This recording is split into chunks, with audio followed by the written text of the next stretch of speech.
แต่ว่าเข้าเขาเจ้านี่โคตรเป็นมากเลยได้คงปั้นจัมโบ้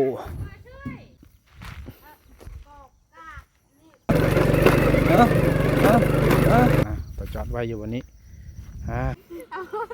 เราตั้นโรนี่โอ้โอ้ปรีเดอมา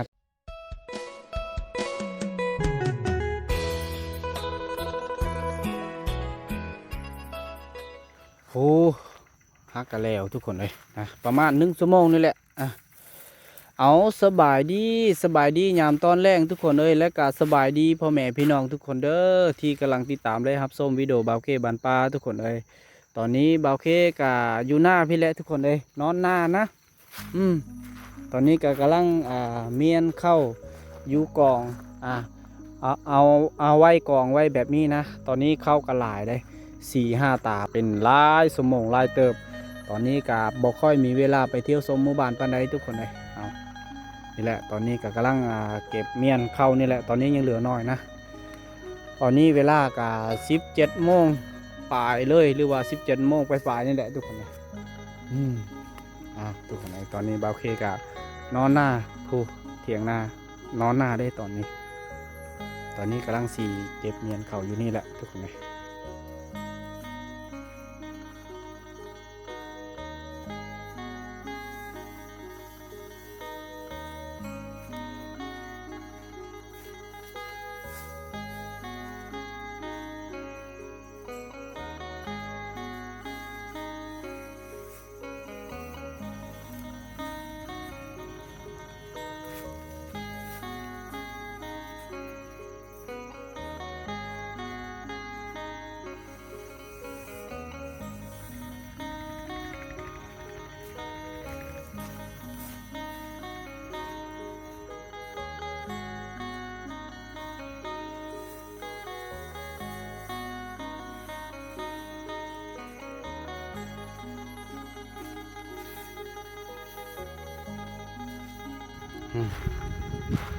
ปีนี้กับบางที่ก็อาจจะร้ายกว่าปีก่ายได้ทุกคนเลยเข่าบาเฟนะ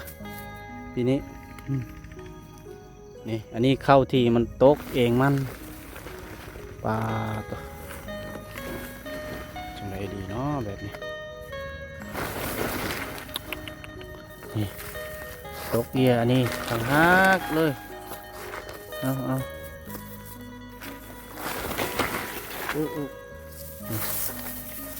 ตกเบอร์ถึงอันนี้มันอันเข้าที่น้ำท่วมมันได้ทุกคนไอ้ตัวนี้นะเป็นเข้าที่น้ำท่วมมันแหละนะ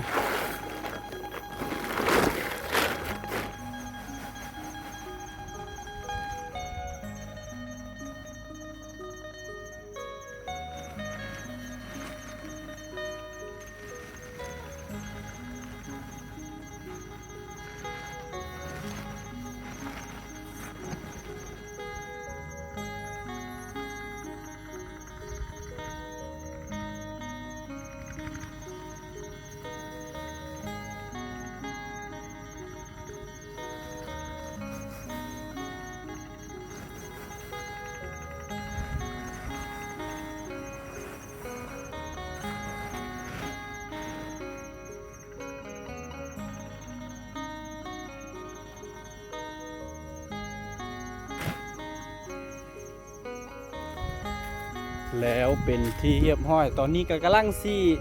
มุ่งหน้าเข้าหมู่บ้านทุกคนเลยเครื่องคล้องละปะไว้อยู่นี่แหละแต่โอเคคือมอเตอร์ไซค์มุ่งหน้าไปแป๊บนึงไปสัก power อีกอย่างทุกคนเลยสักโคมสักนะสักโคมปอกโคมไฟนี่แหละประมาณ18 โมงกลับคือเก่ากลับมานอนที่นี่แหละหกปั่น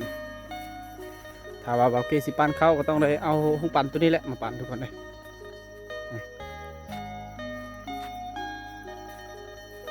รถมอเตอร์ไซค์บาเกจอดไว้อยู่เถียงนาระบาวบาเกนะ ทางก็เจ้าแปลงใหม่เลยบอนรถไทยไป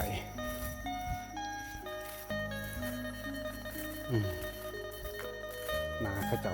เข้าเขาเจ้าเข้าบ่าวบางเพและบ่าวบางเพนะ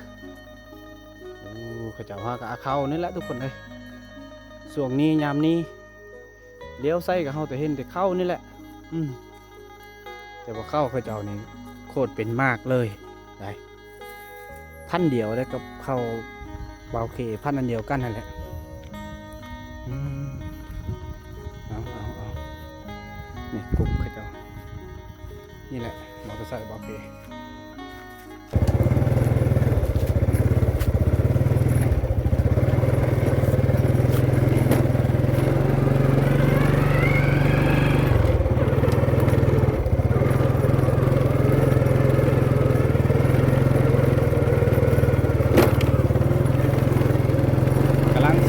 มุ่งหน้าเข้าสู่หมู่บ้านแล้วทุกคนเลย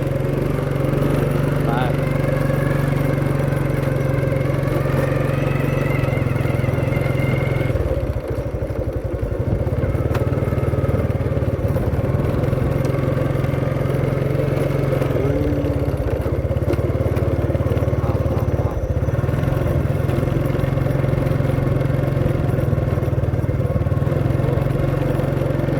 นี่คือเจ้าปันตัวนี้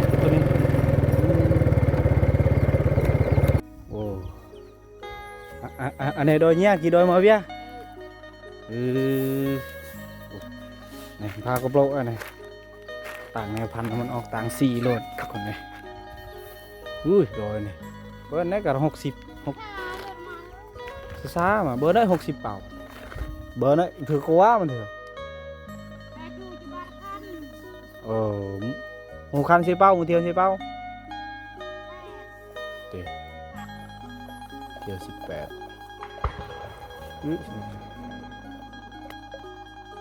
คงปั้นจัมโบ้รุ่นจัมโบ้แล้วมันทิ่มเฟืองไกลได้ทุกคนเลยนี่ของไทยเลยนี่มันทิ่มเฟืองโคตรไกลเลยโอ้ตัวกลางคืนมันนอนอยู่นี่คือสิอุ่นนะทุกคนข้าเจ้าปั่นมือนี่ตัวนี้ตัวนี้เบอร์ก็70เลยเนี่ยโดยเนี้ยเราช่วยเบี้ย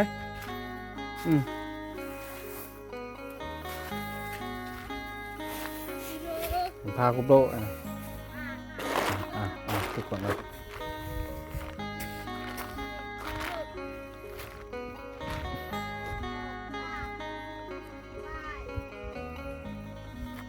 แก๊สได้เป่าเนี่ยเด้ขับไปรุ่นกระเดียในปืดอันไหนแก๊สได้เป่าเลยรุ่นในที่จะต้องปืดทับ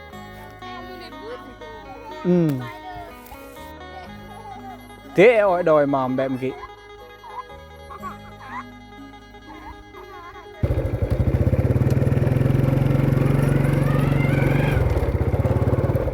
ทุกคนเลยเข้า2 กองที่เบาเคเคยถ่ายนั่นแหละข้าเจ้าปั้นแล้วมื้อนี้เลยตอนนี้กำลังมุ่งหน้าเข้าสู่หมู่บ้านนะบางทีกับหอดหมู่บ้านอาจจะค่ำก่อนนะทุกคนอันนี้คือทางโค้งทาวย่างเอาอาจจะเป็นทางลัดอาจจะขี่รถจักรไปบ่ได้ต้องเลยโค้งทางโค้งและเพื่อสีไปได้นะ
นี่แหละทางแวะหมู่บ้าน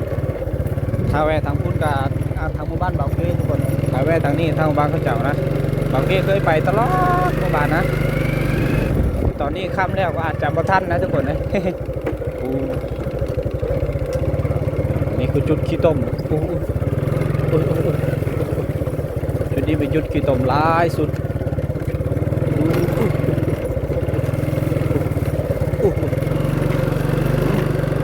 ผ่านไปอย่าไปซนลุย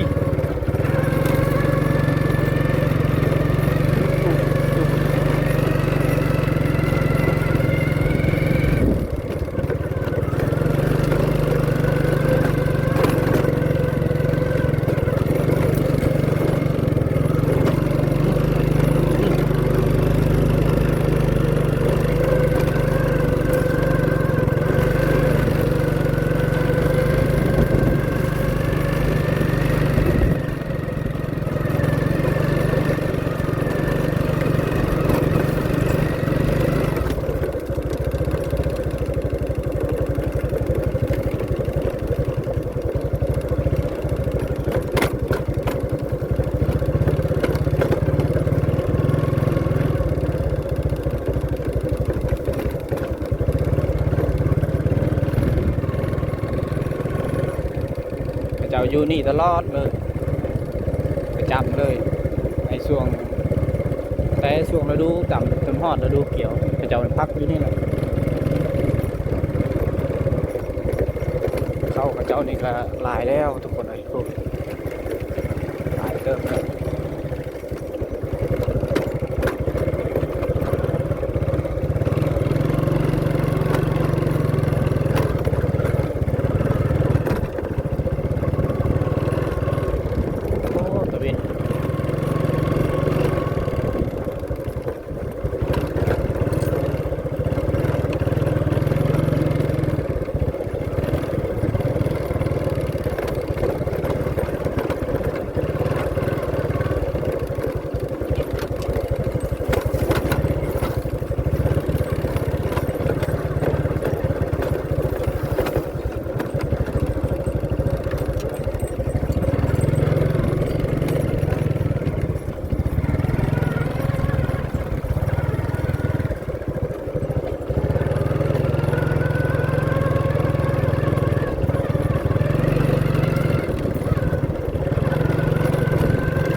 เดือปูด้วย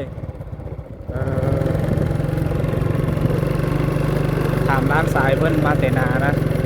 ถามว่าปั่นเข้าบ่ประมาณนี้แหละปูด้วยคือปั่นเข้า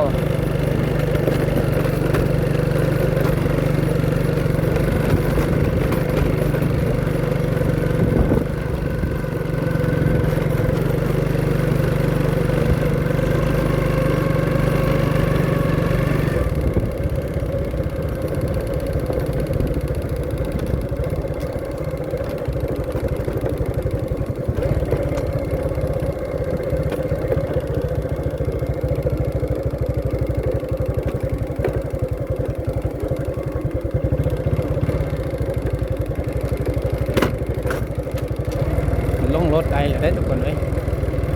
มันก็เริ่มเลยนะ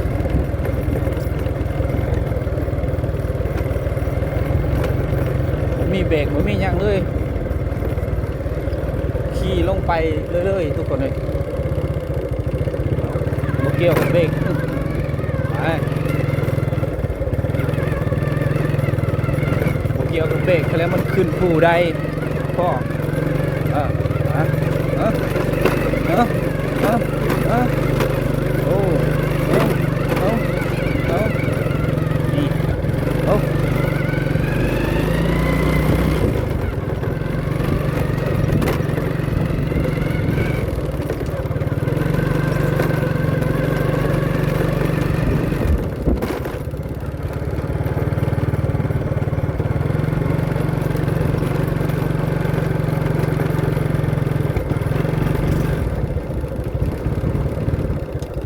จอดอยู่นี่เลยทุกคนเลยต้องเลยจอดมอเตอร์ไซค์ไว้บนนี้แหละต้องเลยจอดไว้แถวๆนี่แหละ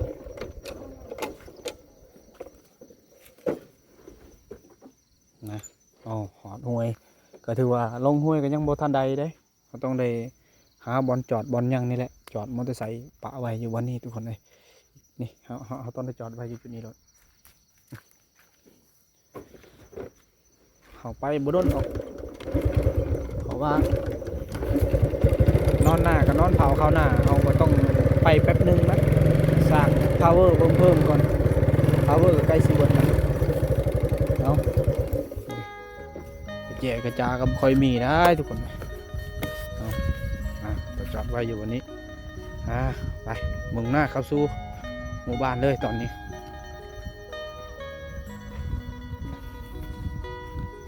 มันน่าจะยากจุดนี้แหละทุกคนเลยมันน่าจะยากจุดนี้แล้วจึงข้ามรถข้ามยังบ่ได้นะ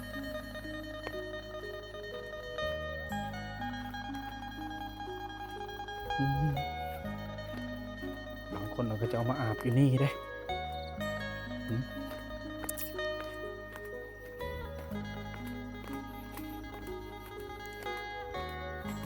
ทุกคนเลย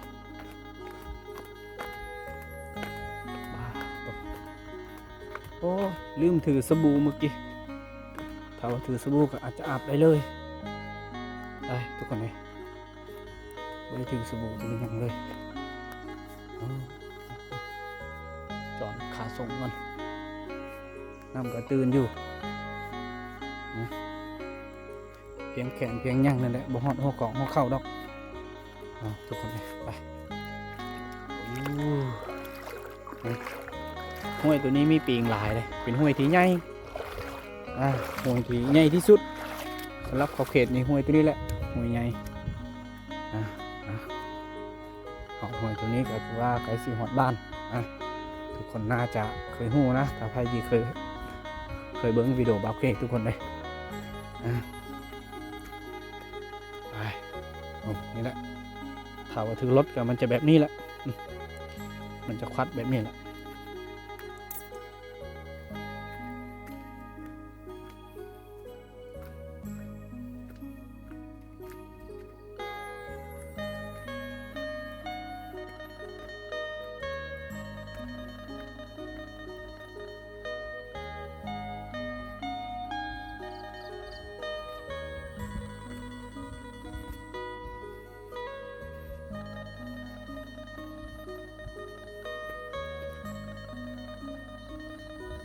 เสียงปากคน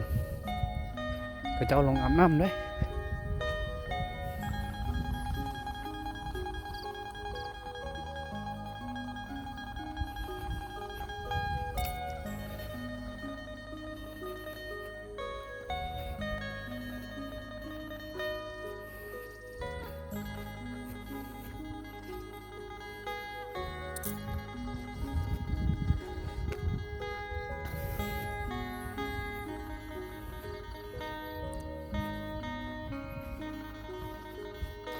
ถ้าว่าย่างกับฮอดบ้านกับมืดทุกคนเลยกะเกี่ยมยังบ่ได้สักเพาว่าบ่ได้นะเราต้องได้ถือมอเตอร์ไซค์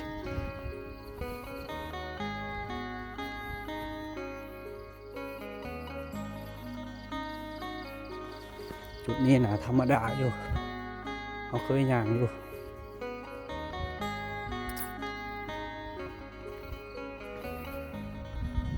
อะไรเสียงปากคนเลย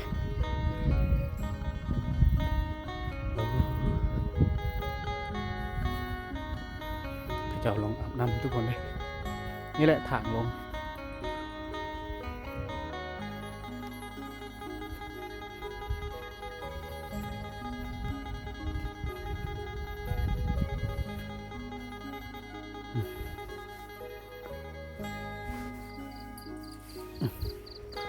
ตีนกันยังมาทันได้ล้างมือกะ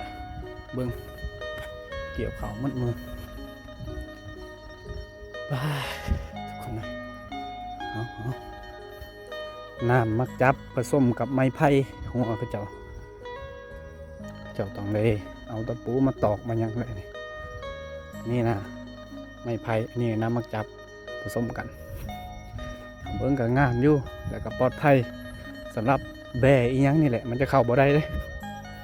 มันจะปลอดภัยเข้าอะไรพอเราปลูกมังคุดอีหยังกล้วยเจ้าได้ปลูก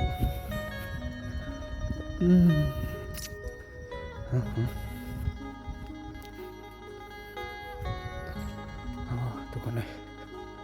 ตะเว้นกันเริ่มตกแล้ว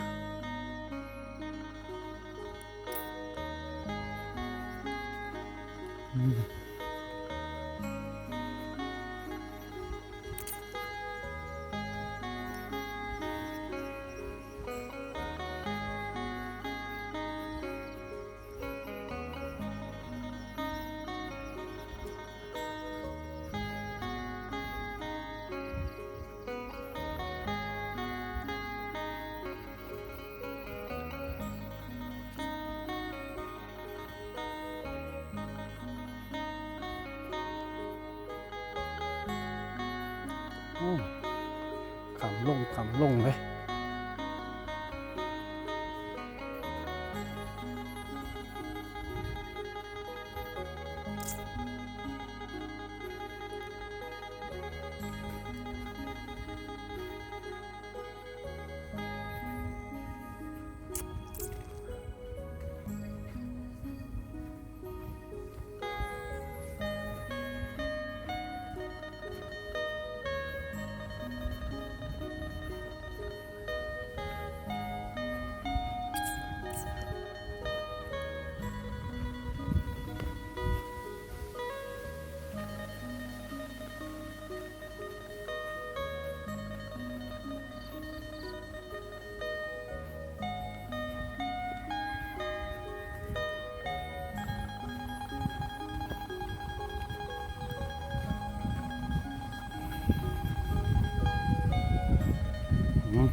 เขามาหอดหมู่บ้านแล้วทุกคนเลยโอ้เงิน3อาจจะมีเงินลัง8เงิน8ลังไง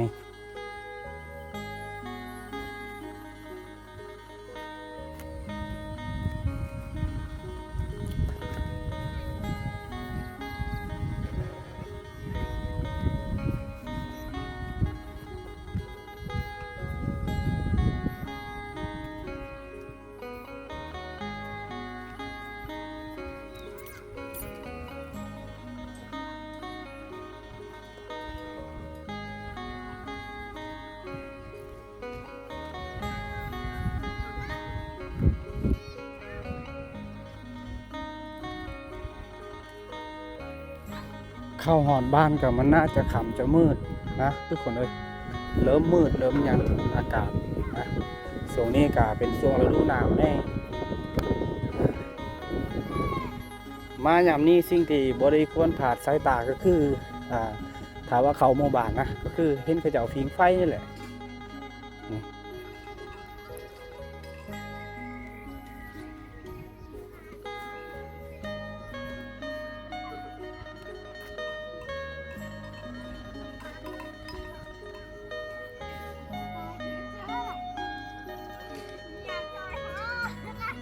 โดยการตันเราเนี่ยโอ้มันได้พอผู้สาวบ้าการตันเราเนี่ยโอ้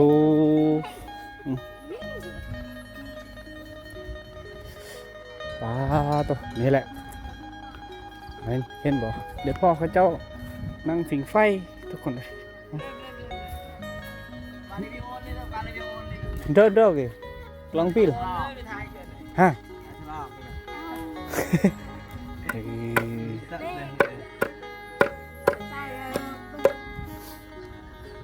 Lại chui tên nhà để thả đó. Cứ lên chui tên nhà kìa. Đó. Khẩu một bàn conทุกคนđây. งัวควายกำลังเขาแรงเข้าคอกเลยช่วงนี้นะทุกคนเลยปุ๊บได้เป็น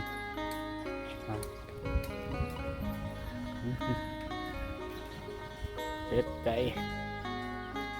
มีลายอยู่สวนผักสวนหยังนี่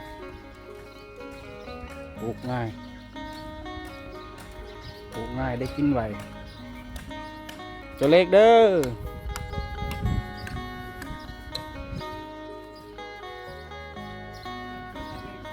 เอา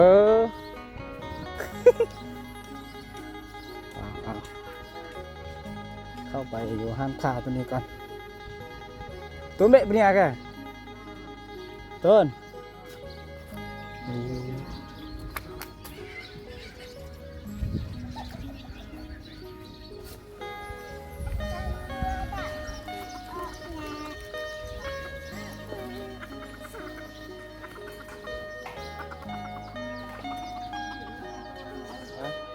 ไปซัก power bank อยู่เงินอายเพิ่นเมื่อกี้ตอนนี้ก็กำลังย่างไปหา โอ้ปรีเดอ